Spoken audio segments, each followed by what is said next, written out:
Hello, April Holloway here from Ancient Origins. I'm currently standing in the Roman bathhouse in the town of Bath in Somerset in England. I'm using 3D software so you can actually scroll around with your finger to see everything that's around me in 360. So these are very well preserved foundations of a Roman bathhouse. In front of me is the immersion pool where Romans would come to get special treatment for various ailments. But long before the Romans were the Celts, and they had this site dedicated to the goddess Sulis, who was for healing and fertility. Now, before the Celts, these sacred hot springs have been used for about 10,000 years, so archaeological excavations have shown a very, very long history on this site. In front of me, if you scroll around, this is actually one of the large bathing pools, and I'm just going to take you in and show you another part, which was changing rooms.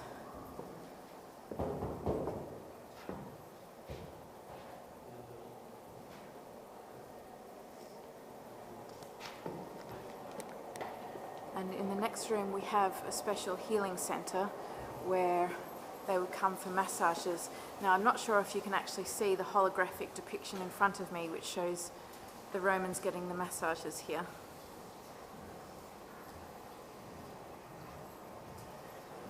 So the Romans were very clever because the Celts had these sacred springs dedicated to the goddess Sulis, as I said, to fertility and health, and they long knew about the benefits of the rejuvenating waters. But when the Romans came, they wanted to integrate the Celts into their culture and their religion. So what they did was they merged the goddess Sulis. I'm just walking into another changing area here. You can see the foundations. If you scroll in front of me, the foundations raised the concrete slab off the floor so the hot air could pass underneath and give a nice heated floor in here. So, as I was saying, they integrated their goddess Minerva, who was goddess wisdom, with the Celtic goddess Sulis, and she became Sulis Minerva. And they knew that this was an incredibly sacred site for the Celts. So by doing this, they wanted to give recognition for the Celtic religion and try and persuade them to come around to accepting the Roman pantheon.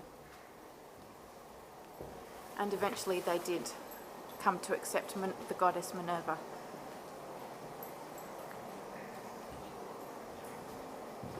We're now entering the main quadrangle, which has the main bath. I'll just show you. So you should be able to see in front of me the main bath. So there was a natural hot spring here, and the Romans turned it into a very complex system of drains and canals and different sections. They would start in a cold bath, then they would go into warm, then hot. They had massage rooms, changing rooms, various treatment rooms. So while the Celts had a very simple spring, the Romans turned it into an enormous structure where they were honouring the goddess. Now, in the various archaeological finds here, they found temple ruins dedicated to Minerva. They also found various curse tablets, and they know that both the Celts and the Romans made offerings that they would throw into the springs, and the curse tablets were one of them. Now, the Romans believed that if they wrote down a curse and threw it into the sacred water, then the goddess Minerva would act on their behalf and make the curse come true. So we're now coming to the end of our walking tour. In front of me is the circular bath. It's quite dark in here, so I'm not sure if you can see. If you scroll in front of me, you can see circular bath that's actually filled with coins. This wasn't actually the bath that the Romans and the Celts made their offerings into. That one is just further in front of me, which you can't see right now. I'll see if I can take you there. They made their offerings into the hottest of the springs, and that's where they found most of the curse tablets and other remains. So a lot of these floors were covered in very ornate and elaborate mosaics. Here's one of the little channels you can see. This carries the water from the sacred spring into the main swimming pool. So the swimming pool is where they would end up after doing the cold bath, the warm bath, and then the hot bath, and they'd finish with the main swimming pool.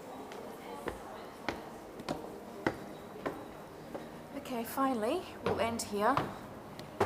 This is the very hot spring. I'm not sure if you can see on the camera, you probably can, all the steam coming up from the hot water, and this is where all the offerings were made.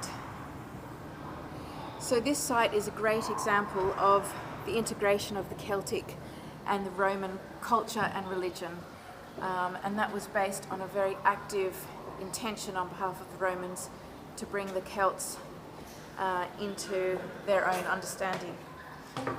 Okay, that's it for today. Thank you for joining me on this walking tour, and we'll talk again in another video. Bye for now.